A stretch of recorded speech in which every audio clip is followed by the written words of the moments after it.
परिवार हमारे सिविलाइजेशन की, हमारे संस्कृति की धुरी है। हमारा भारतीय समाज, भारतीय संस्कृति परिवार के आसपास घूमती है। तो जब कर्तव्य के ऊपर मेरा इंटरेस्ट आ जाता है तो निर्णय गलत होते हैं, नीतियां गलत होती है, क्रियान्वयन गलत होता है, परिणाम गलत होते हैं। इनकम टैक्स रेट 98% तक था एक जमाने में। अच्छा, तो आप 100 रुपए कमाएंगे, 98 रुपए सरकार को दे दीजिए। वोकिज्म का एक प्रोसेस है, वो हर उस चीज को नॉर्मलाइज कर देते हैं समाज में जो कभी समाज में बिल्कुल नॉर्मल नहीं। उनका मुख्य उद्देश्य ही पूरे विश्व की संस्कृति जो पुरानी चली आ रही है उसको बदलना है। हिस्ट्री जब लिखी जाती है तो एक पर्सपेक्टिव से लिखी जाती है। वो पर्सपेक्टिव जनरलाइज नहीं किया जा सकता शायद, पर जब हम किताबों में हिस्ट्री पढ़ते हैं तो हम उसको मान लेते हैं कि ये पूरे देश में हुआ होगा। ग्राम्स्की ने जो ये एक तरह से अवधारणा दी कि एकेडमिक्स पर कंट्रोल होना चाहिए, वही हमारे देश में भी हुआ आज़ादी के बाद। अगर हम आज 5, 7, 10 हजार साल से एक निरंतर सभ्यता बनकर जी रहे हैं तो हम सदा हारते तो नहीं रहे होंगे ना, हम कहीं जीते भी तो होंगे।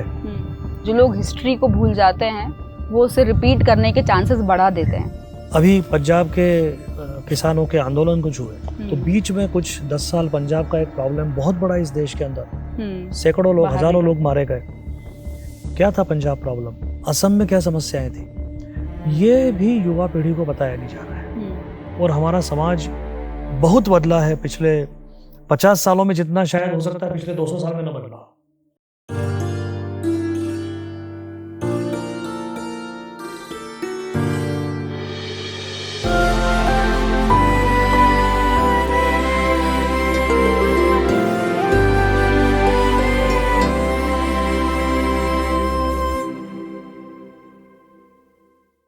मांडव के इस खूबसूरत से मौसम में आज हमारे साथ बातचीत करने के लिए मौजूद हैं श्रीरंग पेंढारकर जी। नमस्कार। नमस्कार। हमारा आज का विषय है भारत की आज़ादी। तो भारत एक युवा देश है।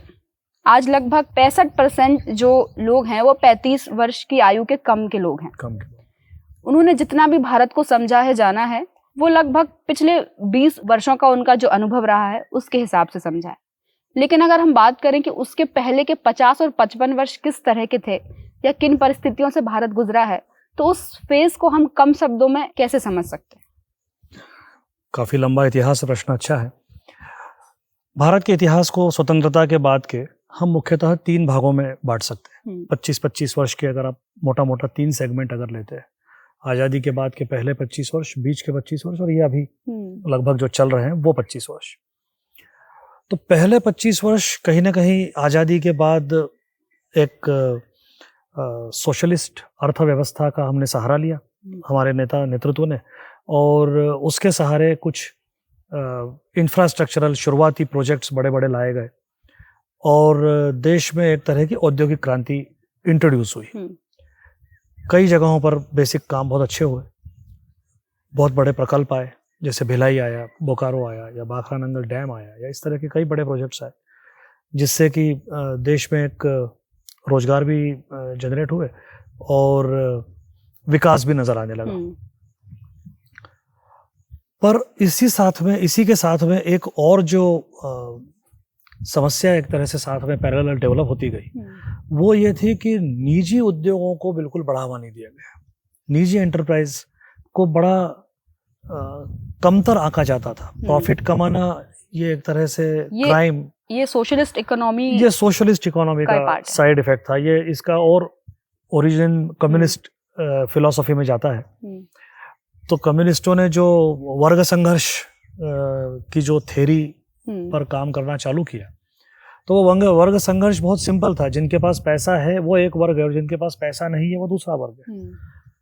और उन्होंने एक बेसिक धारणा ये बनाई कि जो व्यक्ति पैसा कमाता है वो जिनके पास पैसा नहीं है उनका शोषण करके पैसा कमाता है। अच्छा, ये एक बेसिक सोच बनाई गई और इससे साहित्य के जरिए, पत्रिकाओं के जरिए, फिल्मों के जरिए इस सोच को हमारे समाज में बहुत गहरे तक उतारा गया। जी।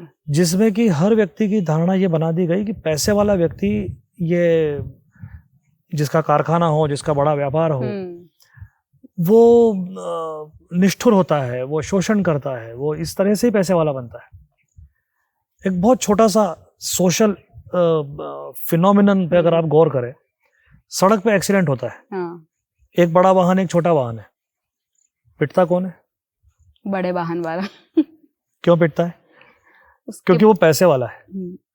अभी हमारे देश में एक दुर्घटना हुई, बहुत बुरी दुर्घटना हुई बॉम्बे में, जिसमें कि कार से एक दो युवकों की, दो व्यक्तियों की मृत्यु हो गई। बहुत दुखद था। अब ये एकमात्र घटना एक साल में हुई होगी? हमारे देश में ऐसी घटनाएं होती रहती है। पर इसका चर्चा हो गया क्योंकि वो गाड़ी 2.5 करोड़ की थी। यही एक्सीडेंट अगर वैगनार से होता, और होते ही है, रोज ही होते हैं, कहीं ना कहीं तो देश में कोई ना कोई तो अनफॉर्चुनेटली दुर्घटना का शिकार होता ही है, पर उसकी चर्चा नहीं होती। तो कहीं ना कहीं हमारे साइक में, हमारे मनोविज्ञान में बहुत गहरे तक ये बात उतार दी गई है कि पैसे वाला आदमी बुरा होता है। सही बात है, ये बात तो बिल्कुल एक्सपीरियंस जी हाँ, ये आज तक चल रही है। इस धारणा से हम अभी भी बाहर नहीं आए, जबकि हमने हमारी इकोनॉमी में कई रिफॉर्म्स किए हैं पिछले 20-25 सालों में। तो पहले 25 सालों में कुछ अच्छे काम हुए, और उन कार्यों के साथ साथ ये कुछ गलत अवधारणाएं भी देश में इस्टेब्लिश हुई, चलती रही। और इसके बाद के 25 साल में दुर्भाग्यवश ये अवधारणाएं और बलवान हो गई। अच्छा, और ज्यादा इसका एक आपको आइडिया, इसकी क्या मुख्य वजह रही कि अगले 25 साल में ज्यादा क्यों बढ़ गई वो? देखिए, नेतृत्व वाले व्यक्ति के लिए, जो व्यक्ति नेतृत्व दे रहा है, उसके लिए सबसे कंफर्टेबल सिचुएशन ये रहती है कि जिनका वो नेतृत्व कर रहा है उनकी डिमांड कम से कम हो, और व्यक्ति जितना निर्धन रहेगा उसकी डिमांड उतनी कम रहती है। अगर एक व्यक्ति 3 दिन से भूखा बैठा है, उसकी सिर्फ एक ही रिक्वायरमेंट रहती है, उसको सिर्फ खाना ही चाहिए रहता है। जब तक उसका भोजन नहीं मिलेगा तब तक उसकी और कोई रिक्वायरमेंट है ही नहीं। और फिर यहाँ से धीरे धीरे जैसे जैसे उसका वो भूखमरी से निर्धनता पे आएगा, निर्धनता से मध्यम वर्ग में जाएगा, मध्यम वर्ग से संपन्नता की ओर जाएगा, उसकी डिमांड बढ़ती जाएगी।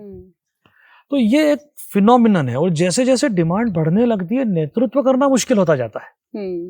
क्योंकि अगर आपके साथ ऐसे लोग हैं जिनकी डिमांड्स बहुत ज्यादा है, तो उनका नेतृत्व करने के लिए फिर आपको काम करना पड़ता है। फिर आप में वो कल्पनाशीलता होनी चाहिए, वो इनोवेटिवनेस होना चाहिए, वो कमिटमेंट होना चाहिए, वो विजन होना चाहिए कि आप 25 साल, 50 साल, 100 साल आगे का सोच सके। That is not easy. जैसा कि आप बता रहे हैं कि जो हम लोगों के अंदर, या जो भारत की आबादी थी, भारत के जो नागरिक थे, उनके अंदर तक भी ये सोशलिस्ट इकोनॉमी वाला जो इशू है वो पहुंच गया जी। तो इसके लिए ये कितना जरूरी है कि एक देश के नागरिकों में देश की संस्कृति या परंपराएं अगर बनी रहें तो शायद इस तरीके से लोगों को बरगलाना मुश्किल होगा। देखिए, संस्कृति और परंपरा एक अपनी जगह इंडिपेंडेंट विषय है, और दुनिया में एक बहुत बड़ी ताकत है जिसको हम आज वोकिज्म के नाम से आज की पीढ़ी जानती है। लिबरल्स कहते हैं या कम्युनिस्ट कहते हैं, या वो सभी सोशल मीडिया पे काफी चर्चा होती है। हाँ, इस विषय पे काफी बातचीत होती रहती है। तो उनका मुख्य उद्देश्य क्या है? उनका मुख्य उद्देश्य ही पूरे विश्व की संस्कृति जो पुरानी चली आ रही है उसको बदलना है।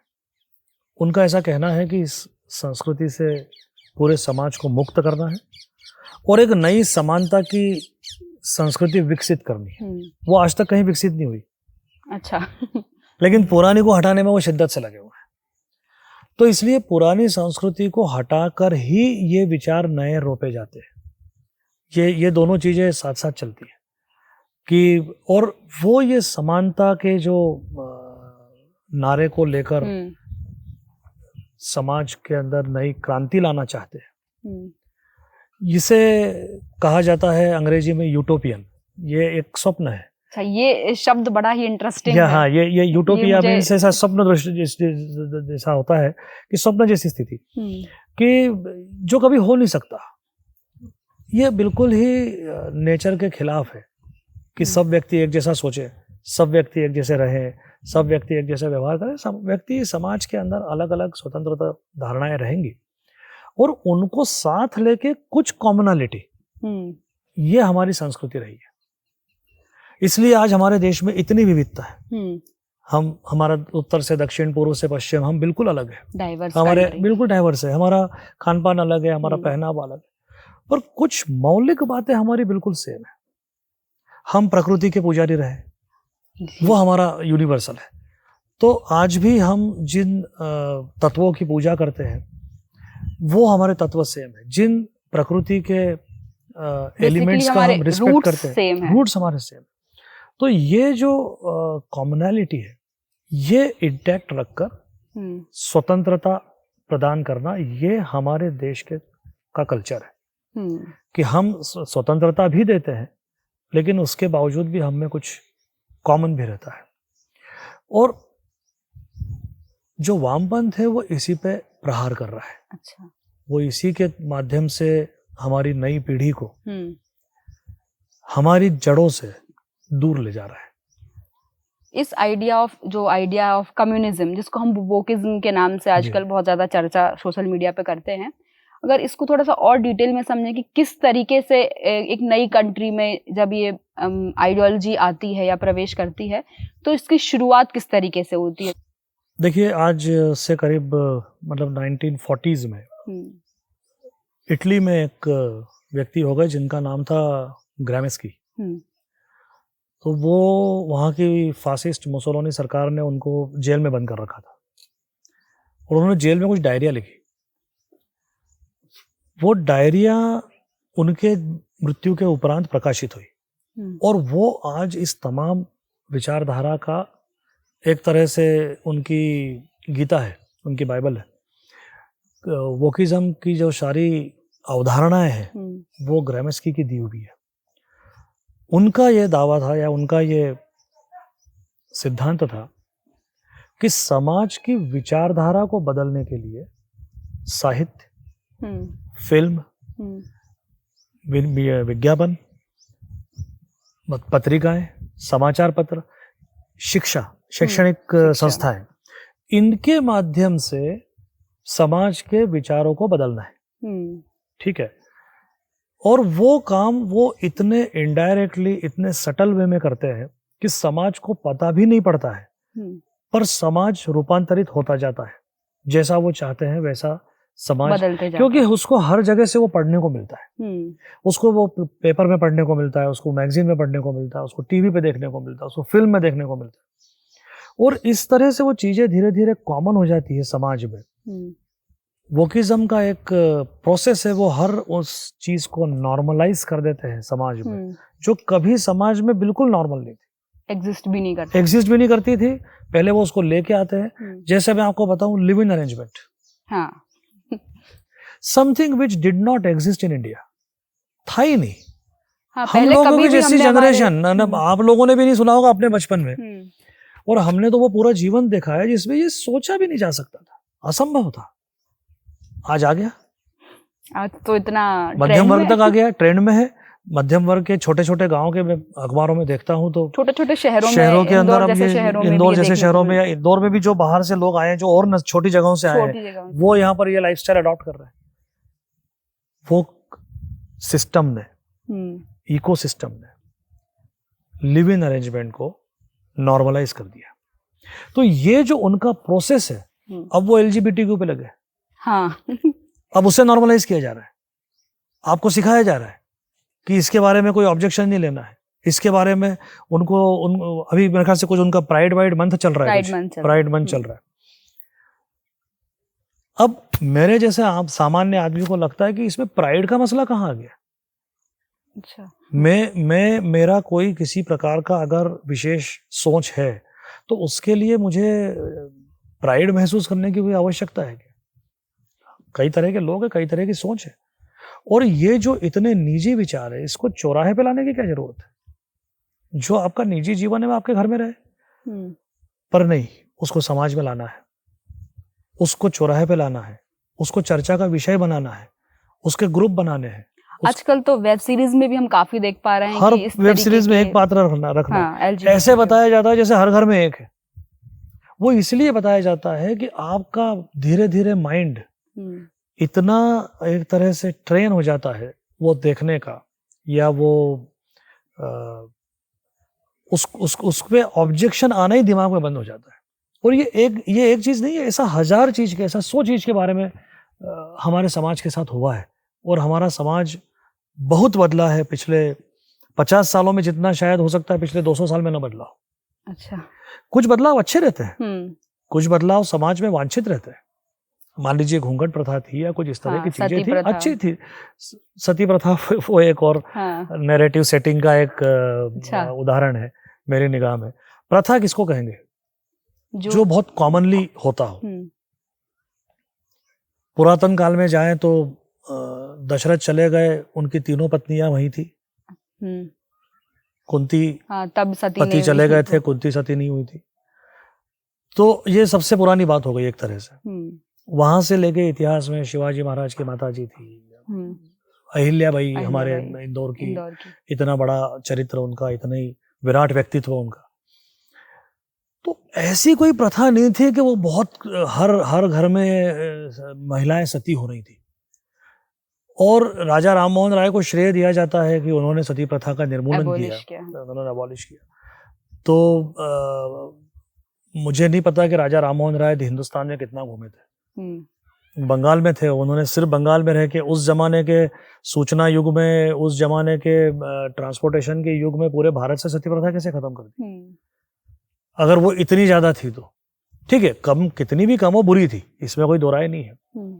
लेकिन हमारा समाज स्वयं ही अपने आप को सुधारता है।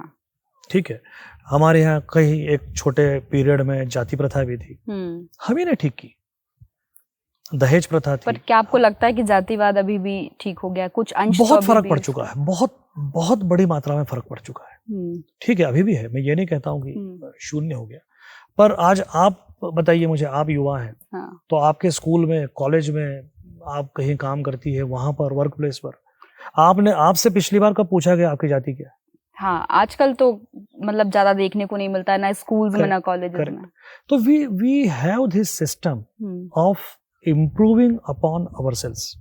हम हमारे समाज को सुधारते रहते हैं। उसमें जो बुराइयां, वक्त पे, इतना पुराना समाज है आज, 8-10 हजार साल का इतिहास, तो आती है बुराइयां, सामाजिक बुराइयां पैदा होती है समाज में, किसी न किसी परिस्थिति की वजह से, आर्थिक परिस्थिति की वजह से, सामाजिक परिस्थिति की वजह से। पर हमारा समाज उनको ठीक भी करता है।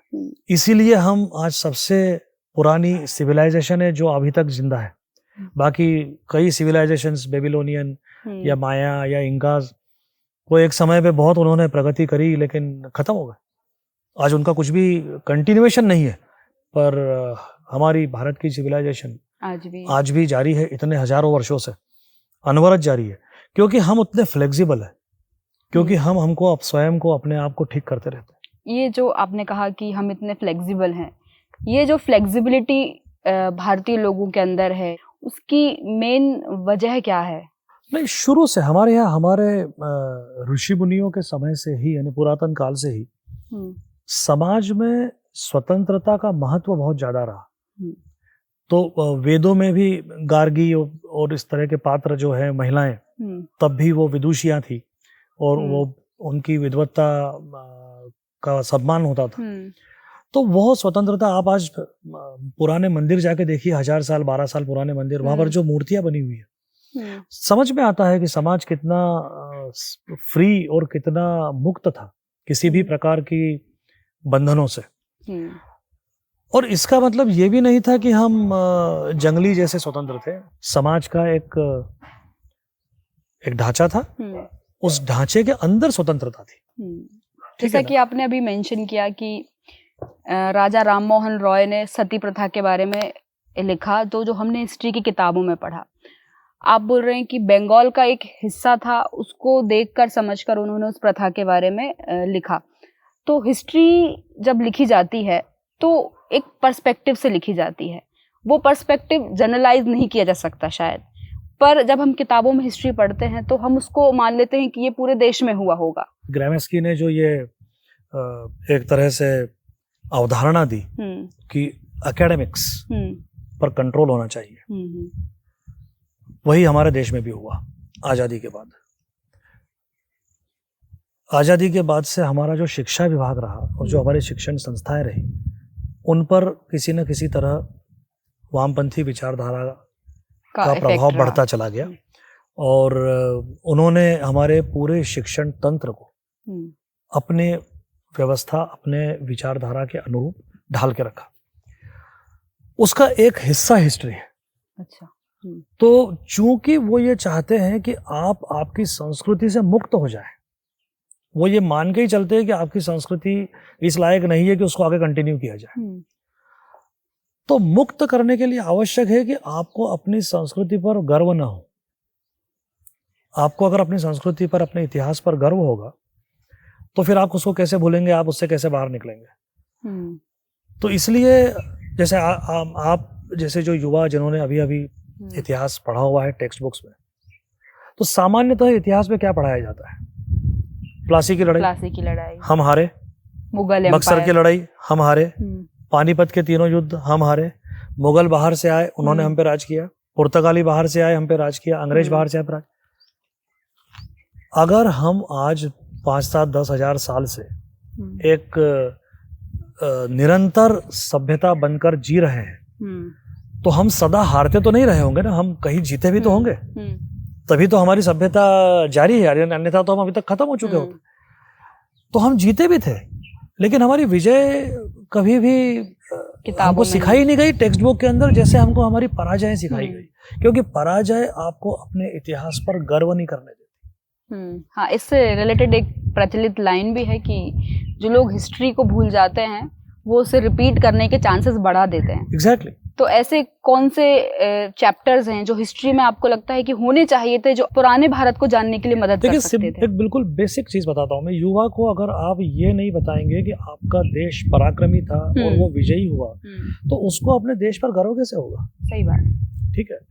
और अगर आप सतत उसको यही सिखाते रहेंगे कि आप पराजित होते आए हैं, तो नेचुरली उसका ना इतिहास पे कोई इंटरेस्ट रहेगा, ना कोई गर्व होगा, ना संस्कृति पे गर्व आएगा। तो ये जो हारी हुई लड़ाइयाँ हमको सिखाई गई, मैं आपको एक छोटा सा एग्जांपल देता हूँ। राणा प्रताप की हल्दी घाटी की लड़ाई, राणा प्रताप हार गए, उनको चेतक ने जैसे तैसे बचाया, वो चेतक का एक बड़ा जंप हुआ और उसकी वजह से राणा प्रताप बच गए। ये हल्दी घाटी की कहानी है, मुगल जीत गए।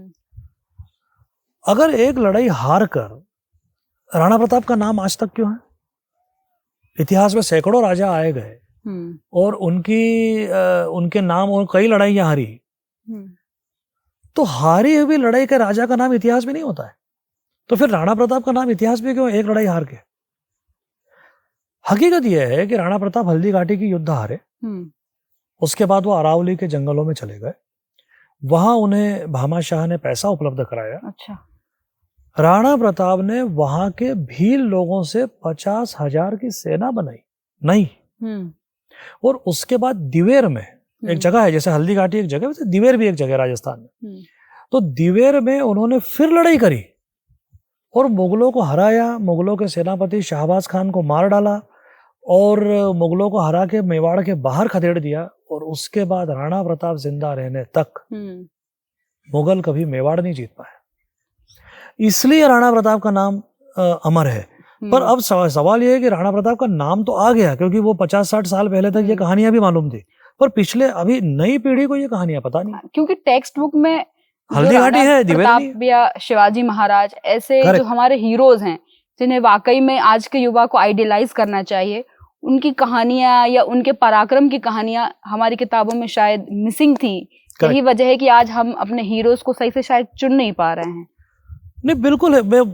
वो जो कंट्रोल है एकेडमिक्स के ऊपर, ये उसी के सारे परिणाम हैं। और सिर्फ हमारे इतिहास, पुराने इतिहास के बारे में नहीं, इवन रीसेंट हिस्ट्री।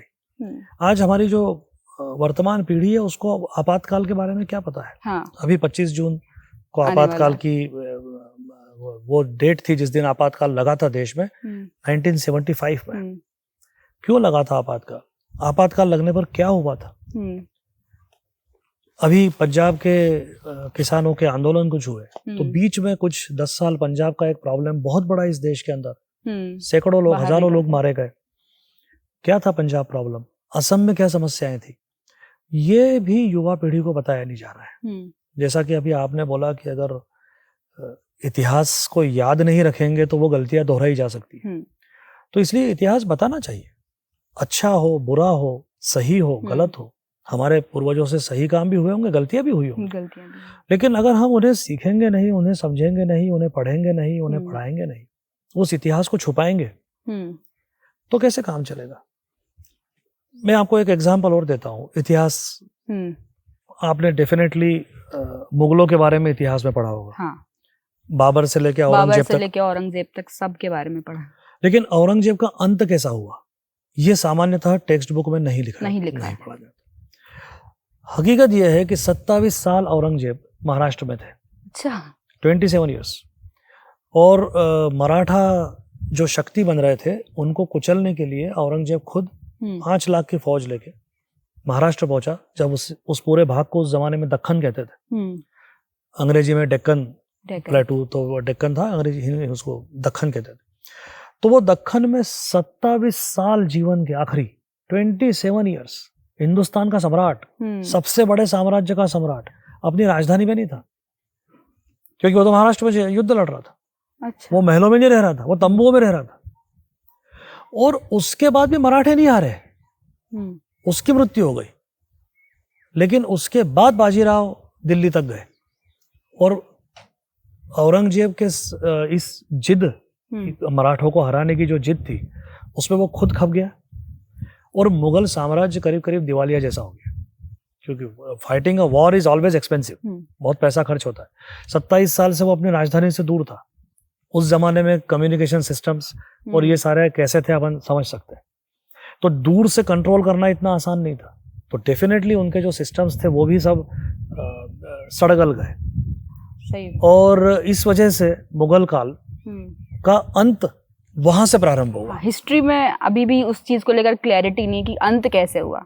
उसके बाद सीधा ब्रिटिशर्स क्योंकि अगर आपको ये इतिहास पढ़ा दिया गया तो फिर आपको अपने हिंदुस्तानी होने पे गर्व होने की संभावना बनती है कि आपने एक सम्राट को 27 साल तक इंगेज करके रखा और जीतने नहीं दिया, जबकि वो बहुत शक्तिशाली था in terms of numbers, in terms of resources, in terms of strategic benefits, इस सब में वो बहुत आगे थे।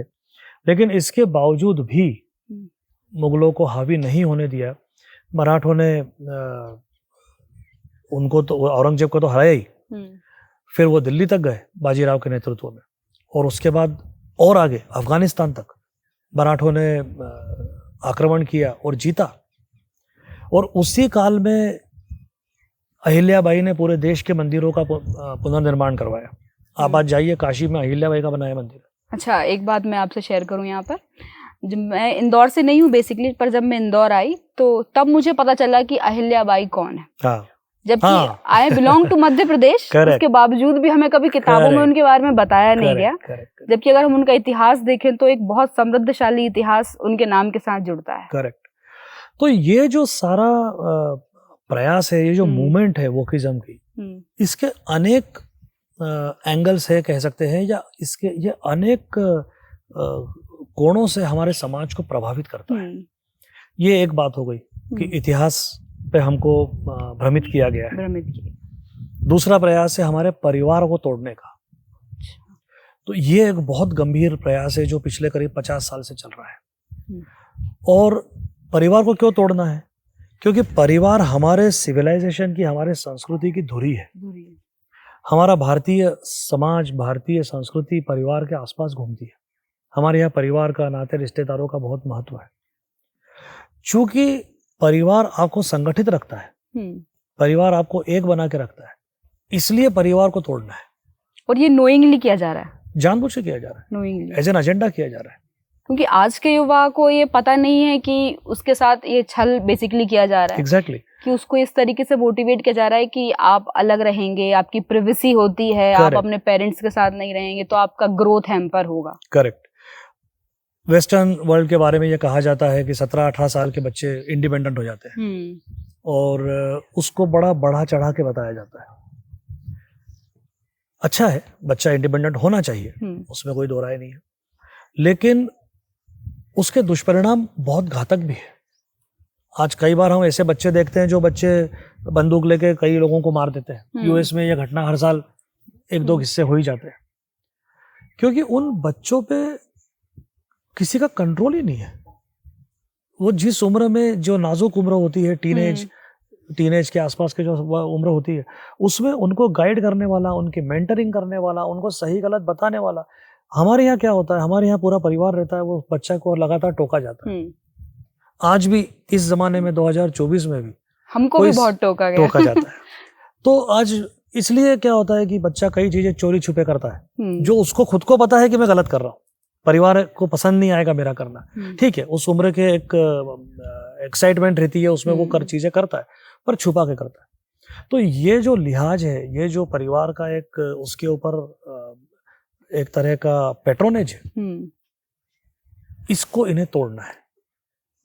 जो आज छोटे छोटे इश्यूज जैसे हम देख सकते हैं कि सोशल मीडिया पे वायरल हो जाते हैं। Correct. कुछ समय पहले एक वीडियो वायरल हो गया था कि एक मदर अपनी बच्ची को पढ़ाते हुए उन्होंने 2 चांटे उस बच्ची को लगा दिए, तो कई सेलिब्रिटीज ने उसको इंस्टाग्राम पे शेयर किया कि ये गलत है, बच्चों को इस तरीके से नहीं ट्रीट किया जाना चाहिए। पर वो माँ शायद उसकी भलाई के लिए कर रही होगी। तो ये हमारे यहाँ पर ऐसा कोई इन चीजों को लेके इतना टैबू नहीं था, और हमारे बचपन में तो घर पे पिटते रहना बहुत कॉमन था, उसका कोई ऐसा दुष्परिणाम हमको देखने में नहीं आया। लेकिन अगर बच्चे को टोका ही ना जाए, चलिए मत पीटिए, ठीक है, लेकिन उसको टोके भी नहीं, उसको बोले ही नहीं, उसकी स्वतंत्रता का इतना रिस्पेक्ट करना चालू कर दे, उसका रूम अलग, उसका बैग खोल के नहीं देखना है, उसके मोबाइल को चेक नहीं करना है, उसके एफबी अकाउंट को नहीं चेक करना है, तो उसको फिर रोकेगा कौन? वो अगर गलत दिशा में जा रहा है तो उसको चेक कौन करेगा? तो ये सिस्टम कहीं ना कहीं आपके समाज को, आपके परिवार को ज्यादा नुकसान पहुंचा रहा है। और ये स्वतंत्रता का जो नारा है, ये देखिए, अल्टीमेट फ्रीडम कहाँ होती है? अल्टीमेट फ्रीडम जंगल में होती है। जंगल में कोई किसी पे बंधन नहीं, जहाँ कोई सभ्यता नहीं है, जिसमें दम है, सर्वाइवल ऑफ द फिटेस्ट, ये जंगल का नियम है। मनुष्य सामाजिक प्राणी है, और समाज में अगर हम आएंगे, समाज में अगर हमने अगर समाज की रचना की तो नियम तो आएंगे, और समाज की रचना की तो बंधन तो आएंगे। आप उन बंधनों को तोड़ के चलेंगे तो आप वहीं पहुंच जाएंगे जहां से आप आए थे। तो ये जो अवधारणा है स्वतंत्रता की, क्योंकि कहीं तो आपको सीमा लाइन खींचनी पड़ती है ना। आज आप किसी का मर्डर कर दे, किसी को गाड़ी से उड़ा दे, ये तो एक्सेप्टेबल नहीं है। तो जैसे ये एक्सेप्टेबल नहीं है, वैसे और भी कई चीजें एक्सेप्टेबल नहीं है। और जो एक्सेप्टेबल नहीं है, उनके बारे में समाज में ये धारणा फैलाना कि ये एक्सेप्टेबिलिटी नहीं होना गलत है, ये भी वोकिज्म का एक पैतरा है। फिल्म्स और जो मीडिया है आज का, वो भी इसमें एक बहुत बड़ा रोल प्ले कर रहा है। डेफिनेटली फिल्म्स में तो बहुत नुकसान किया है हमारे समाज का, और अब वो सीरियल्स और उसके आगे अब ये ओटीटी चैनल्स, और यहाँ पर भी सब हो रहा है। जो भाषा ट्रक ड्राइवर्स यूज करते थे या चौराहे पर कहीं पान की दुकान पे बोली जाती थी, अब वो भाषा हमारे ड्राइंग रूम में, बेडरूम में आ गई। हाँ। इन ओटीटी सीरियल्स के जरिए, और एक्सेप्ट हो गई, नॉर्मलाइज हो गई। ये तरीका होता है, वो इतने शने शने आपके सोचने के तरीके को बदल देते हैं। वोकिज्म सिर्फ ये डिसाइड नहीं करता कि आप क्या करेंगे, वो ये भी डिसाइड करता है कि आप क्या सोचेंगे। इसका एक प्रेशर भी सोसाइटी पर बन जाता है कि LGBTQ की बात कर लें जैसे कि, तो अगर कॉलेज में, स्कूल में 2 बच्चे इस चीज़ में अगर इन्वॉल्व हैं, LGBTQ कम्युनिटी को वो कहते हैं कि हम बिलोंग करते हैं, तो बाकी के बच्चे उस बिलीफ पे माने या नहीं माने, बट वो शायद इसलिए उनसे कुछ नहीं कहेंगे ताकि बाकी लोग उनको कंजर्वेटिव ना कह दें। करेक्ट। वो एक बहुत बड़ा प्रेशर होता है कंजर्वेटिव कहलाने का, या जिसे हम कहें कि पॉलिटिकली इनकरेक्ट होने का। उसके लिए जो टेक्निकल एक शब्द इस्तेमाल होता है कि आप हमेशा पॉलिटिकली करेक्ट होने के लिए आपके ऊपर प्रेशर होता है कि मान लीजिए आपने एक वाक्य में अगर गीता शब्द लिखा है तो फिर आपको उसमें कुरान और बाइबल भी ऐड करना ही है। ये एक आपके ऊपर प्रेशर है कि आप सिर्फ गीता की बात न करें। सभी धर्म ग्रंथ आना चाहिए। तो ये जो इस तरह के बहुत सारे आपके ऊपर प्रेशर्स लाद दिए जाते हैं। दूसरा क्या होता है कि राजनीति हमेशा एक तरह से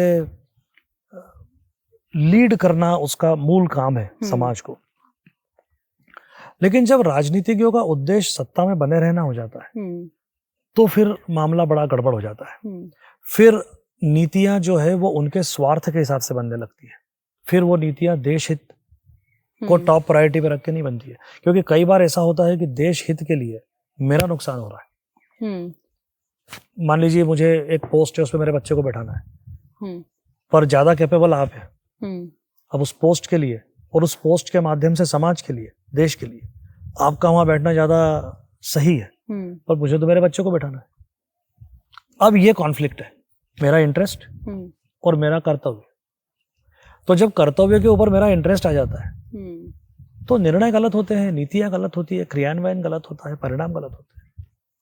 और ये पिछले 50 साल से आप आज की युवा पीढ़ी की जो आपने बात चालू की, आप कल्पना नहीं कर सकते आज से 50 साल पहले इस देश के अंदर क्या स्थिति थी रिसोर्सेस की।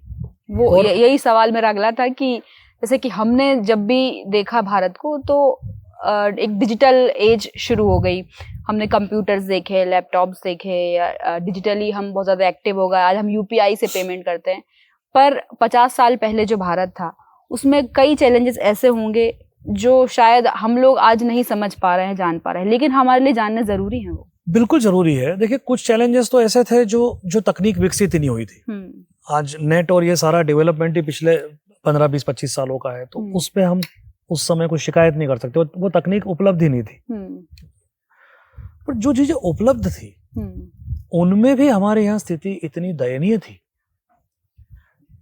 जैसे बिल्कुल बेसिक चीजों की मैं बात करूं, cooking gas, it was such a luxury.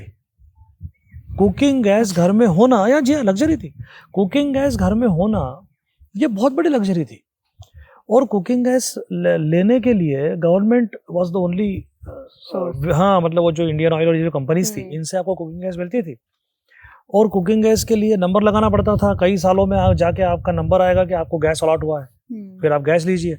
और अब जैसे हम थोड़े छोटे गांव में रहते थे तो जो डिस्ट्रिक्ट हेडक्वार्टर था वहीं पर वो टंकी रिप्लेस होगी, तो हमको खाली टंकी लेके वहां जाना है, फिर वो 10-15 दिन 20 दिन फिर घर में टंकी तो एक। तो इतनी छोटी सी चीज की इतनी डिप्राइविटी थी, इतनी कमी थी समाज में कि, और उसको लेके कोई प्रयास नहीं थे कि स्थिति को ठीक किया जाए, इसको इम्प्रूव। टेलीफोन हो गए, पूरे मोहल्ले में एक टेलीफोन हो तो बड़ी बात होती।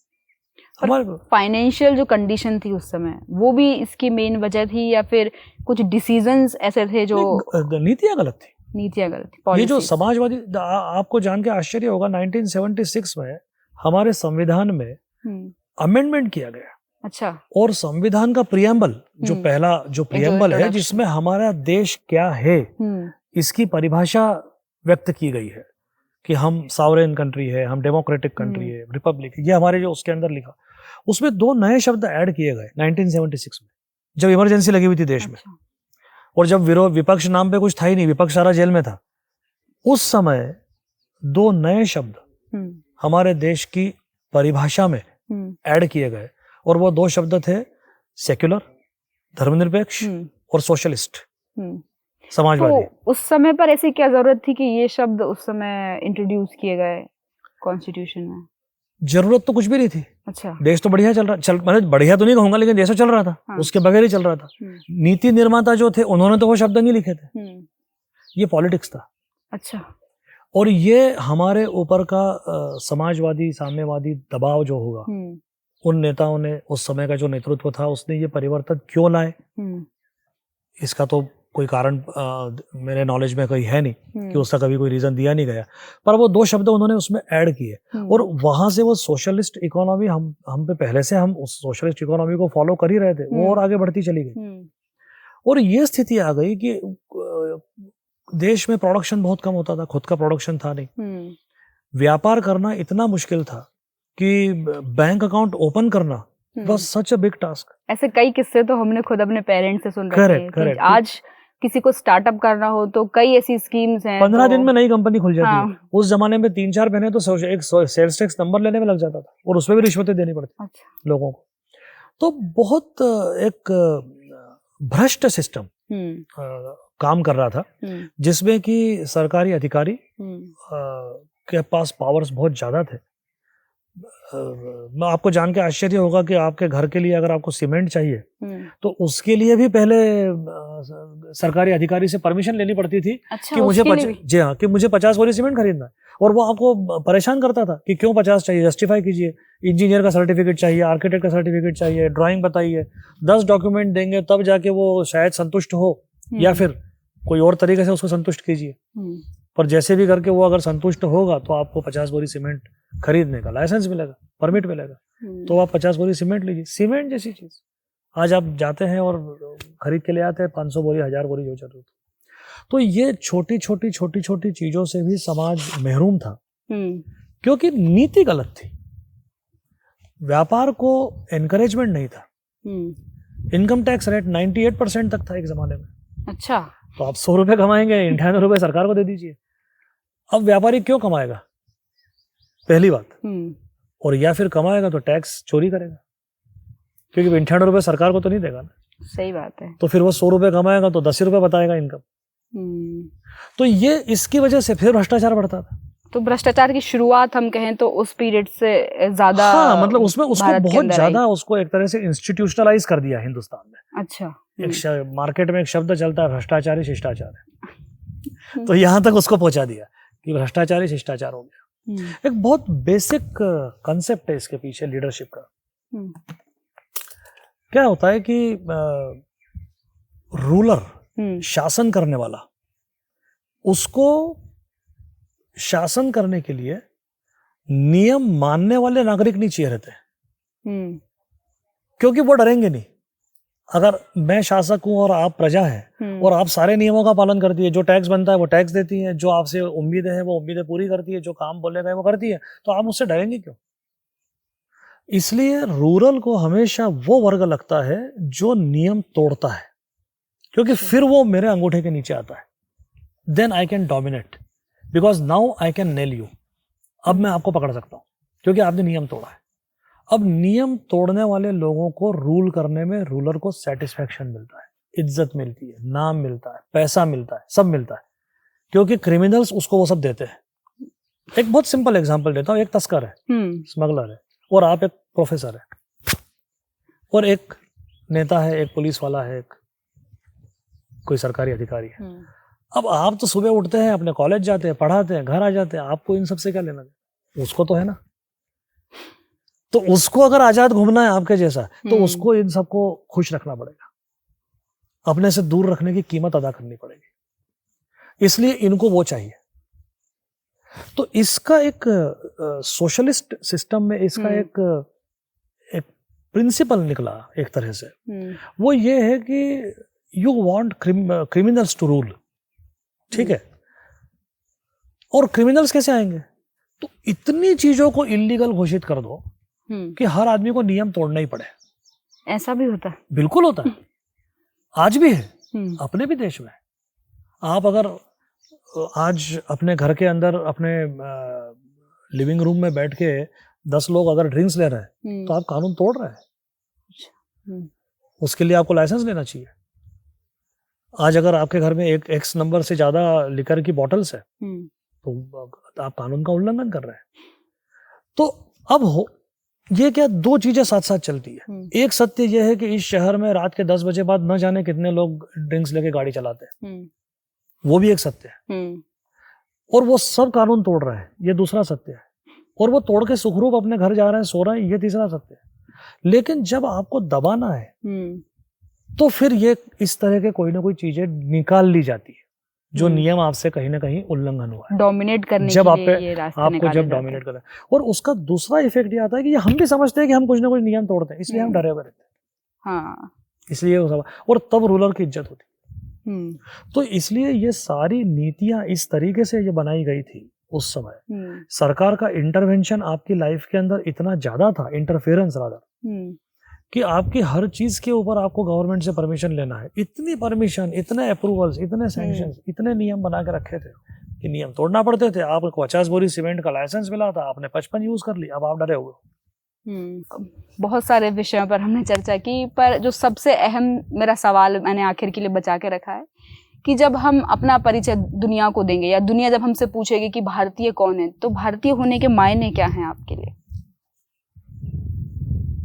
देखिए, हम सबसे पुरानी सिविलाइजेशन है, चली आ रही है, और अब हम संपन्न समाज बनने जा रहे हैं और ताकतवर समाज बनने जा रहे हैं।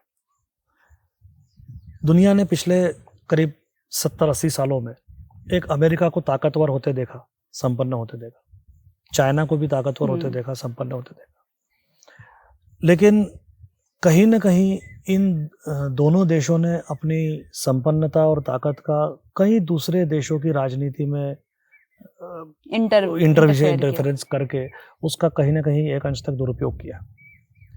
मुझे ऐसा लगता है कि हमारा चूंकि सिविलाइजेशनल बैकग्राउंड बहुत स्ट्रांग है और बहुत पुराना है, बहुत परिपक्व है, तो हम जब संपन्न होकर दुनिया के सामने एक ताकत के रूप में अब उभर रहे हैं और निश्चित ही हम आगे आने वाले वर्षों में एक ताकत बन रहे हैं, तो हम मेरे ख्याल से दुनिया को वो मार्ग दिखा पाएंगे कि जिसमें शक्ति और संपन्नता का सदुपयोग होता है। और ये हमने पहले किया है। भारतीय संस्कृति चोल राजाओं के समय पर या और भी उससे पहले इंडोनेशिया, मलेशिया, जावा, सुमात्रा, बाली तक गई हुई थी। आज भी वेस्ट इंडीज जैसी कंट्री के अंदर के प्रधानमंत्री और राष्ट्रपति भारतीय मूल के लोग होते हैं, पर कहीं पर भी हम उपद्रव खड़ा नहीं करते। हाँ। हमारा समाज, हमारे लोग, हमारा ये कल्चरल मैच्योरिटी है कि हम कहीं पर भी एक न्यूसेंस नहीं बनते, और हम संपन्न होने के बाद भी, ताकतवर बनने के बाद भी इस बात का ख्याल रखते हैं कि समाज के सभी वर्गों को हम इक्वली ट्रीट करें। ये हमारे बिल्कुल डीएनए में है, हमारा बेसिक्स है। आजकल इसको नए नए कई शब्द दिए जाते हैं, पर मुझे ऐसा लगता है कि हमारा ये सांस्कृतिक विरासत है। समानता, सबको स्वतंत्रता देते हुए, उसकी व्यक्तिगत पहचान को अक्षुण्ण रखते हुए भी समानता देना, ये हमारे समाज में बहुत डीप रूटेड वैल्यू सिस्टम है। और मेरे को पूरा विश्वास है कि जब भारत जब लीड करेगा दुनिया को, तो दुनिया के ऊपर हम कोई निगेटिव फोर्स बनकर नहीं जाएंगे। हम हमारी संपन्नता और शक्ति से, अभी वैक्सीन का जो कोविड के समय हमने एक दुनिया को इस वैक्सीन के ऊपर संपन्न देशों ने हम जैसे देश से कितने करोड़ों रुपए कमाए हुए हैं, हमने फ्री ऑफ कॉस्ट दी। हमने वो सोचा ही नहीं कि हम इस चीज आपदा में भी हम पैसे कमाएं। एक चीज में समझ में आ गया, इस बार पहली बार हम उस परिस्थिति में थे कि हम दे सकते थे, हमने दिया विदाउट एनी एक्सपेक्टेशन दिया। इसलिए वो न्यू गियाना कहाँ के वो प्रधानमंत्री थे, हमारे प्रधानमंत्री वहां गए तो उन्होंने एयरपोर्ट पे पैर छुए। हमारे देश के प्रधानमंत्री के, उस देश के प्रधानमंत्री ने कोविड वैक्सीन भेजने के लिए, उनका कहना था कि आपने हमको बचा लिया। Proud moment for every citizen. तो this is what I look forward to. मुझे ऐसा लगता है कि हम वो उदाहरण पेश करेंगे दुनिया को कि संपन्नता और शक्ति का मानवीय हित में सदुपयोग कैसे होता है। India will be the face of humanity in the coming years. आपके साथ बात करके बहुत अच्छा लगा। आई एम श्योर जो युवा वर्ग है इस देश का, उनकी जो उत्सुकताएं हैं, उनके कुछ सवाल हैं, उनके कुछ जवाब आज हमारी इस बातचीत में उनको मिले होंगे। तो आपसे बातचीत करके बहुत अच्छा लगा। धन्यवाद। Thank you.